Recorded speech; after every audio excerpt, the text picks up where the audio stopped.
Greetings. I'd like to talk to you now about one of the most important peace innovations in the world. The prevailing term for it is unarmed civilian peacekeeping, UCP. It was also known as third-party nonviolent intervention, and before that it was known as peace teams, and we still sometimes refer to the groups that go out to do this kind of interventionary work as peace teams. And where do peace teams come from? Well, when I started talking about this at UN and other meetings back in the early 90s, I used to say that we can take it back as far as the Buddha, who notoriously stopped a war from happening between two rival kings by holding up some water and saying to his followers or some of the people who were almost about to do this killing, what is more precious, blood or water? Because they were fighting over water rights, which should sound somewhat familiar to us today. Which is more precious, blood or water? They said, blood is much more precious, blessed one. So he said, let us not spill what is more precious for what is less. And he intervened in other ways. And there was a Chinese philosopher called Mo Tzu who used to do this almost for his whole life, going around stopping fights between rival kingdoms. So I said it goes back that far. But recently I've learned it goes back much farther. Phineas the chimp is a famous chimpanzee that was studied by Franz de Waal. He was the alpha male of his pack, and when he got to be kind of too old to be alpha male, he was 40, which is too old for a chimp. He decided, well, what am I going to do for the rest of my life? And like President Jimmy Carter, he decided he would go into peace work. And so what he did was when chimps were getting ready to tear at one another, which could be very damaging, he would bristle up and stand in between them until the screaming stopped and everybody calmed down. And remarkably enough, he would do this even if one of the two chimps was his favorite and was stronger and was likely to win. Phineas was more interested in peace than having his side winning. And those of you who have been involved in peace teams will really smile at this, because one of the important principles that we hold very important for our work is called non-partisanship. You cannot be a third party if you are more aligned with one party than the other. So like any parent or any schoolyard monitor can tell you that this is actually an innate human capacity to involve yourself in conflicts and bring them down. Now, as we come down to the modern world, there's an interesting episode that plays an important role in the history of peace teams. In 1931, to be exact, September 18th, 1931, the Japanese invaded Manchuria after the so-called Mukden incident. And fearing that this could lead to a world war, correctly, an Episcopal minister in the UK, his name was Maud Royden, decided that thousands of people should go to Manchuria and interpose themselves. She didn't use the word yet. To interpose themselves between the Japanese and the Manchurian Chinese armies. Interestingly enough, this was about 9 months after Gandhi had been in London for the Roundtable Conference. Actually, it was the second Roundtable Conference Gandhi was in, and it was probably still going on. Now, of course, it's difficult to call into being an organization of that scale from absolutely nothing.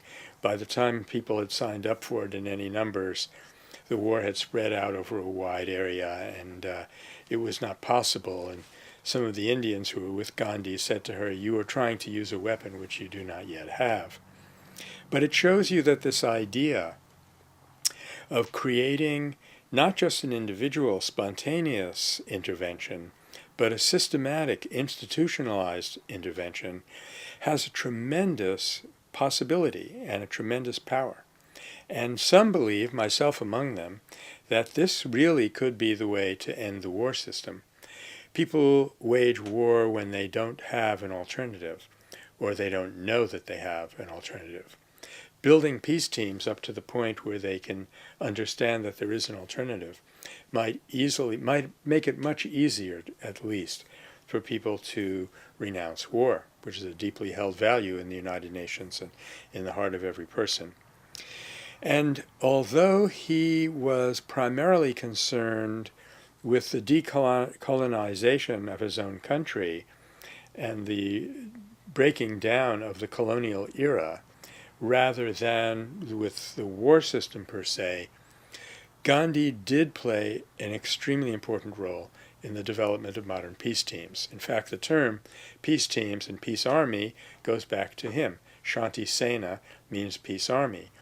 And Gandhi wanted there to be a group of volunteers who would live in every community and who would carry out what we now call a constructive program when there was no conflict at hand.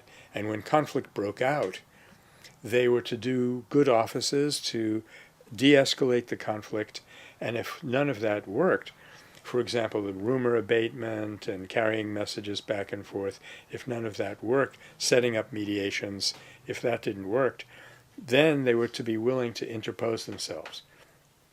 And believe it or not, this has a very powerful effect. And in terms of getting yourself killed, it's not really nearly as dangerous as trying to defend yourself with a weapon. In my own observation on my campus when I was teaching at the University of California in the 70s, students were very upset about the ROTC, the military training, and they wanted it off campus. ROTC was in a little building called Callahan Hall. So these students marched on Callahan Hall, and they were going to, throw rocks at it and so forth. Inside Callahan Hall were recruits with rifles, and it looked like it could be pretty grim. But there was something called the Campus Peace Union, I think is what they call themselves. It came into existence shortly before and disappeared shortly after. And what they did was they suddenly materialized. They appeared between these two forces and said, look, if you throw those stones, they said to the students, you're going to hit us. And unwilling to do that, the students went back and the conflict was resolved. Now, of course, they should have followed that up with real, conversations between and the rest of it. But in terms of just a spontaneous intervention, it was remarkably effective. Now, unfortunately, Gandhi was assassinated the very evening before he was to go to a big meeting to start the Shanti Sena in India.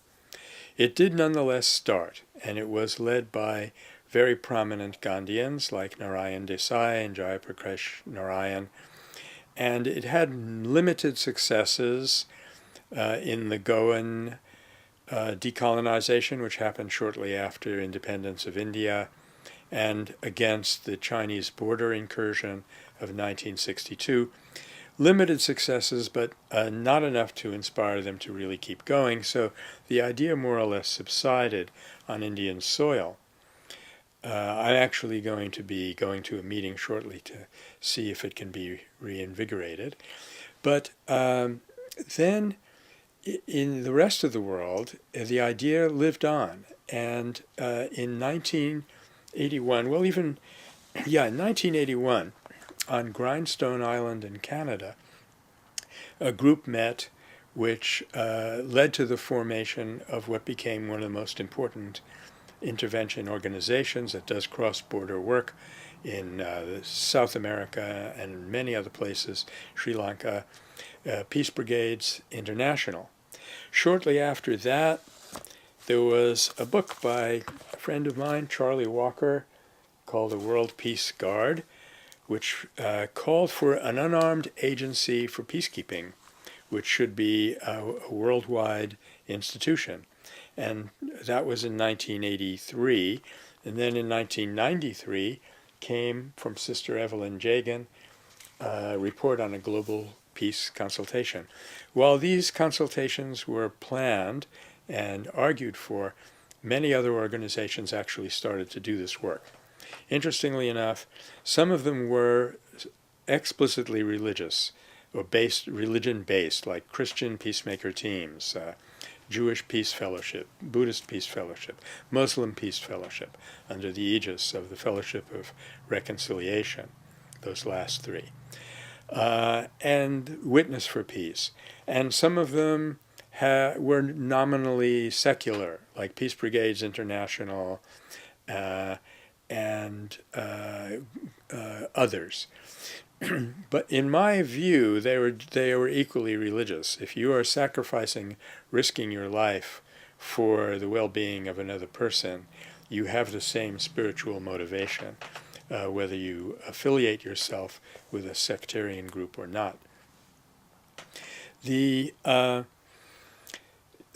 groups had a great deal of success in one way and not much success in another. They were incredibly successful in the field, particularly in developing what became the specialty of Peace Brigades International, which was a protective accompaniment.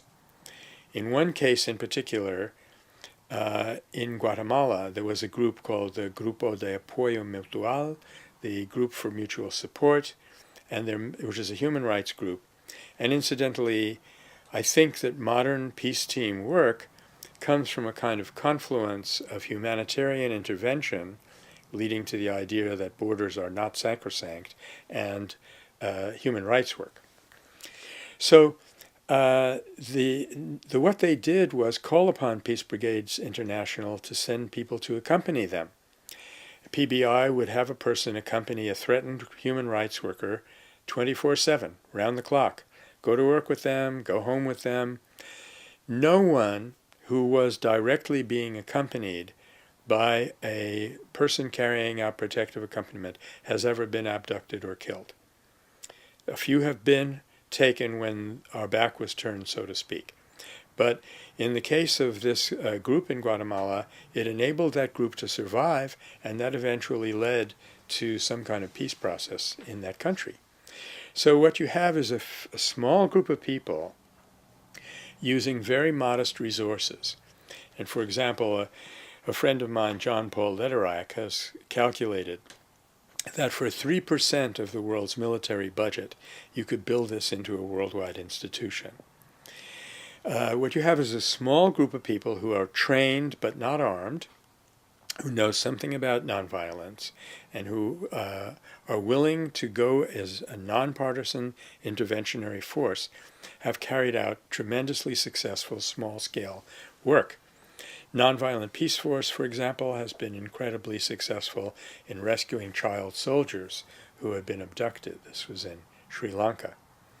Who, as I said, they weren't universally successful. Where they have not been successful yet is in attracting the attention of the public and showing people what an incredible potentiality this kind of courage and sacrifice and this kind of organizational work can have. So that brings us down pretty much to the present, where in 10 years after the Grindstone Island meeting, two young Americans, David Hartsoe and Mel Duncan, met at the Hague Peace Conference and discovered that they had the same passion, and that led to the creation of the first worldwide peace interventionary organization, which is called Nonviolent Peace Force.